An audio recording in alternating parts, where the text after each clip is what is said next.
What's interesting about the ProSe path is that this used to be the common denominator. And what I mean by that is it used to be common knowledge in the West, generally, that people took care of their own legal matters. Their lawful and legal matters were all taken care of by individuals looking after their own self-interests. Now, when you start looking back at history, it's really fascinating when you follow the lines that are not the scripted lines provided by public schools. When you actually look at the true history of ProSe or self-representation, how interesting this is. So for a long period of time, when the nobility class ruled overtly, common people did not actually deal with legal matters whatsoever because commoners did not actually have land. They didn't have any legal rights that were enforceable, and there was not even a vehicle by which they could enforce whatever rights they thought they had. This is the nobility class, right? So up until 1850 is essentially the change where that happened, where the system in the West went from a feudal system of nobility running everything, and the only people that mattered were the bloodline nobility. Everyone else were just cannon fodder and useful slave labor of various terminology. Now, this is where the change happened, right? Where the system was changing into a new direction. And the new direction is basically the powerful are going towards something called the Technate. The Technate is a one-world government that has 10 districts, that each district is run by a feudal lord, and it's basically a technology-run society, basically. And the vision of it was basically created and then covertly through secret societies and multiple different overt and covert synchronized organizations moved forward. So many of the bloodlines of the old nobility actually volunteered to take part of this exercise to bring in a one world government called the Technate. To do that, though, they needed to actually appear to cede power. They need to look like they're withdrawing from power to create the premise of an in-between point. To get to the Technate required a releasing of overt feudal system power and creating an in-between point called the nation state. So while the feudal system was going on, there was kingdoms. Countries were just extensions of a kingdom that was centered around the nucleus of a king. Each jurisdiction or territory was basically the fiefdom or kingdom of an individual who was the king. And if they were part of the crown system, they wore a crown on their head, and they were all connected through the crown gang that basically helped each other out if they were ever a threat to their personal autonomy or their personal control. Like if there any one of the crown network was attacked, then the mutually assured cooperation would bring the other kingdoms in to help. That's where there's these massive wars going on.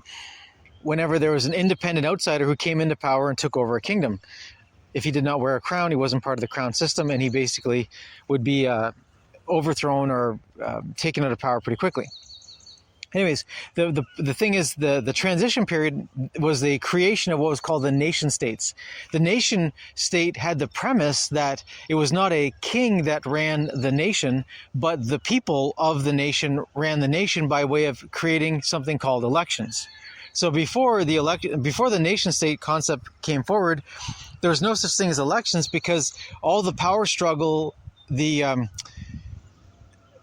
palace intrigue happened quietly at other levels in palaces and castles. These are the powerful jockeying for more power. And this happened with the 1% of the population behind closed doors. The regular population never saw it, never even knew what was going on most of the time. They were not informed whatsoever. So what ended up happening was there was a transition into the idea of a nation state, and for the nation state to have the appearance of legitimacy required the participation, the active participation of the people of that nation. And this is where the concept of elections was created. In this whole magical ritual of elections where there's electoral power, as in the electricity that's powering the system, the control system. And so it's all these words that have multiple double entendres, double meanings, where the electorate is electrifying physically, spiritually, emotionally, legally, right? The whole system is being powered up by the participation of all the people involved. Now, with the election system, it gave the premise of legitimacy, since if there was an election called and everyone voted and the majority of people voted for one guy to be the leader, then it was assumed that he was going to be the leader with legitimate control for the 4-year, 5-year period, whatever it was, according to the specific terms of the local version of this. Now, worldwide, this started at the same time. Now, what happens is in an election cycle, either you're the problem, like the people are the problem in the election system, never the controlling structure. This is the part of the con that's really amazing. So you're the problem if you are living in a country. Why? Because the country's problems are your problems. Why? Because either you voted for the guy that's in power and he's making everyone's lives miserable, and it's your fault because you voted for that fool, or it's your fault because you did not vote for the other guy who promised to not be a fool. So it's you're the problem because you voted for the wrong guy, or you're the problem because you voted for the other guy who did not get into power, but you didn't vote hard enough. You didn't actually participate enough. You didn't get everyone in your community to vote for the other guy. And then the third thing is, if you didn't vote at all, well, then that's even worse because you didn't participate and your vote could have really mattered. You could have saved everyone all the misery of a 5-year period of being subjugated to a real moron. So the whole point of the election system is it creates a system of control by which the population is always to blame for what is going on with the ruling class. The ruling class controls the place by way of a governing structure, and the governing structure has multiple different formats. It could have a president as the head of the state. It could have a prime minister. It could have even still a king, but there could be the person who's actually in charge is always elected. So what ends up happening is that the people are responsible for their own terrible circumstance, even though the people are not in control of their circumstance. All they get to do is vote once every 4 years or 5 years, depending on the situation. The whole point of the system took away the direct attribution of cause and effect. So when the feudal system was in place, if your life sucked when you were in the kingdom of whatever, your life sucked because the king was terrible at his job. Now, what happened is when the nation state was created, it's not the king's fault anymore. He's just a head of state that's an official capacity, not an actual mechanical capacity. And the problems are always the people who voted for whoever the fool is that's making everyone's lives miserable. So the control structure actually gives a misattribution air gap between cause and effect. So even though your life is being made miserable by the government, and you try, no matter how much you try to vote yourself into a better government, the government keeps doing the globalist plan of impoverishing people, never allowing people to be in control of themselves, always taking more and more control in every way possible. And so as the government continues its tyrannical march forward with complete misery, the people are always blamed for that, even though the people are not actually in control of anything, because there's no connection between a regular man on the street and the machinations of the government. But this is part of the control structure. This is how the transition happens. It went from direct attribution of cause and effect of if your life sucks and if you're in a country there's a king, it's the king's fault. And then they transitioned over into the nation state where it's never the ruling class's fault for anything being wrong, even though, it's always the people's fault because the people voted for the wrong guy or whatever, right? And the only way to correct it is to wait 4 years or 5 years for another election and then vote in someone different. And then when you go through 5 years of misery there, the next thing you got to do is vote for someone else. And then go through another 5 years and another 5 years and another 5 years, another 5 years, 100 years goes by. And things just get worse and worse and worse. And you're told that, well, the reason why it gets worse is because it's your fault. You haven't voted for the right guy yet. But don't worry, there's another election coming in 5 years. So this is part of the control structure that's the transition point between the feudal system and the technate. It's called the nation state. The nation state's been going strong, getting refined, and showing just how ridiculous this whole thing. But what we're getting to is the transition where they're basically saying right now that the concept of having 200 nations in the world and the United Nations is ineffectual. There's just too much of this, cooperation necessary to get anything done.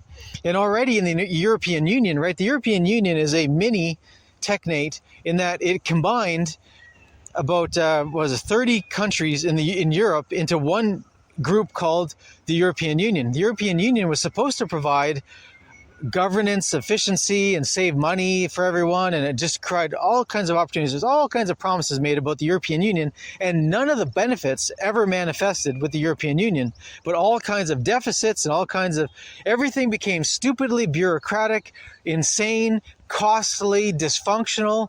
And what ends up happening is the European Union just marches towards the one world government that's all about massive control for government, no personal autonomy for the individual. And what's amazing is the European Union does not even get to vote for the people who are in charge of the European Union. The people of Europe do not get to even vote for the people who are members of Parliament of the European Union. It's a completely separate process that is completely dysfunctional. It's like it's an air gap on top of an air gap. It's like having a remote control to a video game and it's not even plugged in. That's how stupid it is. But yet people are told, no, you just have to keep voting and keep believing, and boy, you just have to vote someone better in because this guy sucks. And so what's going on in the European Union is the European Union right now is saying, okay, we're getting to the point here where this is getting dysfunctional. It's not working. We can't get anything done. We need to move fast here, and we can't get anyone's cooperation. And boys, if just one country that has veto power can stop us from doing our schemes, we don't get our schemes done.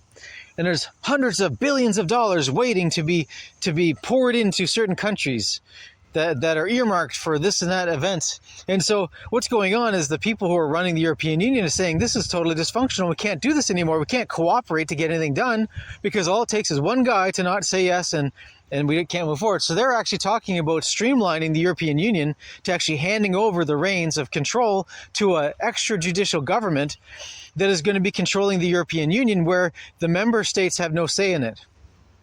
So they're actually talking now about moving forward with the next transition towards the Technate. And the whole point of the Technate is that the Technate is made of 10 districts. Each district is run by one guy, one individual who has ultimate say of everything. He can make any decision he wants and it's final.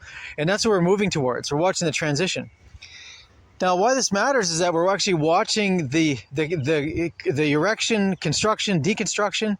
And what's amazing is to get to this point, right, it took 200 years of creating countries out of nowhere and then destroying other kingdoms that are just erased off the map, even though the people are still there. They still have a common language, a common culture, a common history. They're just erased. They don't count anymore.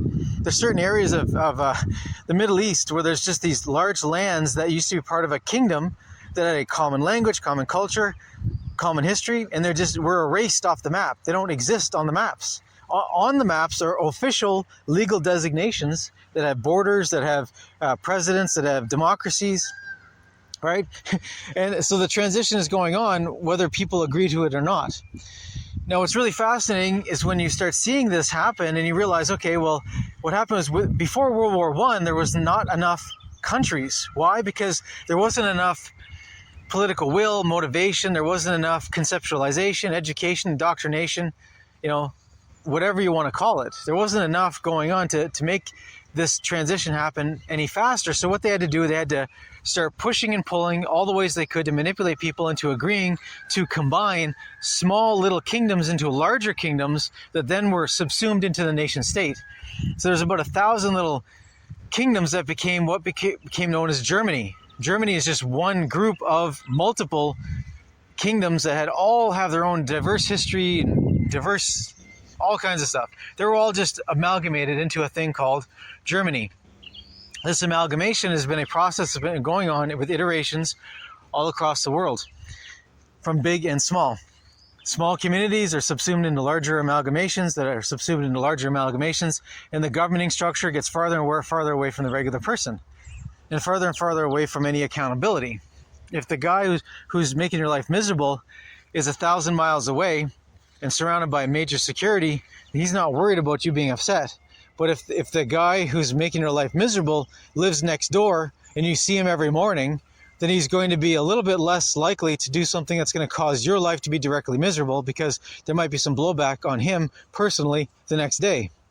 This is the point of creating these complex systems that have layers and layers and layers to make it possible for people to become completely evil and to fulfill the role that they're being hired to do, which is to do great evil. Now, what's amazing is when you start following this line of thought, things start making more sense. So as we're going through, we're transitioning from the feudal system to the the nation state to the technate, and we're moving towards that with full steam ahead. And it's just step by step, chunk by chunk is happening. So before World War One, there's maybe 40 recognized countries. After World War One, there's about 100, but that wasn't enough. They needed more countries. So then after World War II, that's when the lines were really drawn all over the world to account for everything. And then you had 200 countries. These 200 countries went together to be forming what was called the United Nations. The United Nations is meant to be a stepping stone to get to the point of the one world government. The whole point of the United Nations is the United Nations is meant to be dysfunctional. It's meant to not work. It's meant to allow certain corporate interests and certain interests to actually infect the place and cause all kinds of distortion and warping and fraud, waste, mismanagement, and just make everything stupid. There's all kinds of examples of this where vaccine manufacturers will bribe and blackmail certain individuals to become heads of different health departments, like the World Health Organization. The World Health Organization's only job, it seems to be, is to promote vaccinations and get funding by countries to pay for vaccinations in other countries who have no infrastructure to be able to afford it. So they're just promoting massive amount of purchases from private companies to buy these injections that are then mandated in these other countries that can't afford it and barely have the infrastructure to run around chase people with needles. But the whole thing is meant to be dysfunctional and insane, and to have layers of complexity and legality, and it allows for people to actually contaminate, to actually create a injection product called a vaccine that actually causes sterility for a period of 5 to 10 years. And this has been revealed several times where these different African nations that were given these, quote unquote, free vaccines, and every woman who got the vaccination was barren for 5 to 10 years. And only after the vaccine wore off that she started having babies again. But then they came back through with another round of vaccinations. And this has been proven again and again. So there's all kinds of population control things going on, all kinds of experiments happening that are against the public's interest with no disclosure whatsoever and no accountability. The complexity is the point. But we're moving towards the concept of a one world government. And what's amazing is when you start studying history of legal and law and things like that, you start realizing the changes that have happened incrementally. Worldwide, the creation of regulatory bodies in the West was all mutually done worldwide at the same time. The idea of having to ask for a permit from a department of the government happened worldwide. Before that, no one asked for permits. People who were competent would just have claim to a chunk of land. Even the land title system is pretty amazing, because before 1850, before the Torrens system, there's a guy named Torrens from Australia who actually came up with the idea of a land title system where that it was public ledger, where anyone can see who owned what land, and it was publicly disclosed. Before Torrens, all the land was owned by lords and ladies who were, well, basically lords because the ladies didn't count, but lords who were basically feudal bloodline nobility. The nobility owned all the land. That's who owned everything. Those little people didn't matter, and these people were the nobility. They actually protected their privacy, which meant that they would own land privately, and no one would know who actually owned the land. And you just get killed if you went there. Like, they just tell you that you leave or you're going to die, and if you didn't leave, you died, right? So it's pretty simple. There's no rights. There's no idea of concept of common law or common rights. None of that stuff. The nobility ruled with an iron fist. Whatever they did, they just got away with whatever they wanted. And so for a long time, all the land deeds were basically just private contracts that were passed between different bloodline nobility. And then eventually the Torrens system came in to actually create a public ledger that created full disclosure of who actually had the legal title to a specific chunk of land. They did not actually own the land. They owned the title to the land. It's like the difference between owning a piece of paper or a car, right? You might own a car, but until you have the piece of paper that matches with that car, you might have the car taken from you legally by someone else. Once you actually have the paper and the car lined up that are aligning right of possession with the right of the legal enforceability to possess or dispossess somebody from the property, then you actually have the two things overlapping. It gets complicated. The point is that the Torrens system brought in this open ledger that allowed everyone to know who owned what land, and it became a major influx of investment from regular people from the bottom up investing in property. This bottom up investment was used in multiple different ways for control, levying taxes, and all kinds of things. Now, what's important is that not long ago, People used to do this all privately. Someone owned property, they would have a claim on property, and they did not have to have it registered anywhere. They just said, this is my property, and they would give their explanation of where it came from. And what's amazing is most of this was actually recorded in the family Bible. There's a fascinating history of the family Bible. In the Western experience, the family Bible was not just the Bible where you could read the passages from the Bible, but it had all kinds of extra elements in it. It had the genealogy, the family tree. It had dates registered, births, deaths. It had deeds, as in when people would actually give property to someone else. It had wills in it. There was all kinds of elements to these original family Bibles that were really fascinating when you start studying the history of family Bibles. These were documents that had instructions in it for people to be able to write wills on their own, for people to be able to plan on their own, for people to actually do things independently. All the instructions necessary to write a will, transfer property, to write receipts, to invest, was all in these original Bibles. The actual basic concept of how to draft an enforceable contract was in there. Universal contract drafting instructions were in these Bibles. Why? Because they were part of the sales pitch of these original, very valuable Bibles that were family heirlooms that passed down from grandfather to son to grandchildren. They recorded births and deaths and everything else. They recorded genealogy, everything necessary to record an independent family was in this book. And all the legal framework by which to draft contracts, to draft wills, to draft whatever you needed, to draft deeds, to draft trusts, was all in this book. And people were independent. When someone had the book and they had the ability to think, they were able to actually use the book to do everything they needed as an independent family, which meant that the head of family, which is the father, was able to do all the stuff on his own. What ended up happening was, over a period of time, interests that were trying to make the state more relevant and more control and wanted to remove the autonomy of the individual started creating more legal frameworks by way of creating the actual legal profession of lawyers. Before the professional lawyers were in place, people just did their own legal things. It's all straightforward concepts. And a regularly intelligent person with a basic instruction could have accomplished all these tasks on their own, and they did. The system, the state, wanted to actually come into total control for regulatory matters, for legal matters, taxation matters, loan matters, everything. The state wanted to become in control of everything for the purpose of achieving the goal of the Technate. This is incremental changes that happened over time. So what happened was the family Bible that had all the instructions for an independent family to be able to take care of their own legal affairs was slowly modified and erased over time. Eventually the Bible became thinner, and there was less and less options, less and less information in there to allow someone to actually become legally independent, to be legally autonomous. And instead, people had to actually hire services. They had to hire a lawyer to draft documents like last wills, testaments, contracts, loans, trusts, things of that nature. These were all outsourced to the newly created legal profession.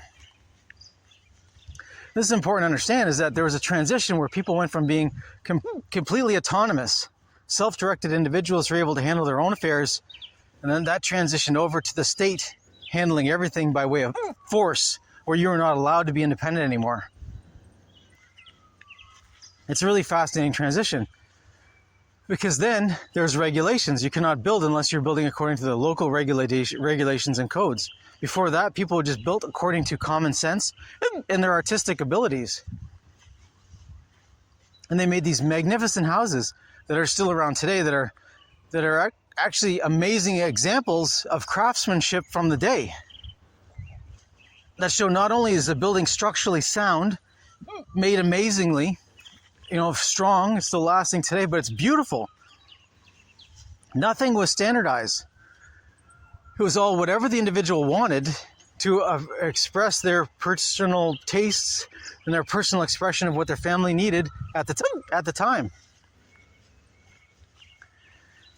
And that transitioned over to standardized construction, which became more and more soulless, more and more ridiculous. Construction made according to the building codes always needs to be destroyed. Why? Because it does not last. It's substandard.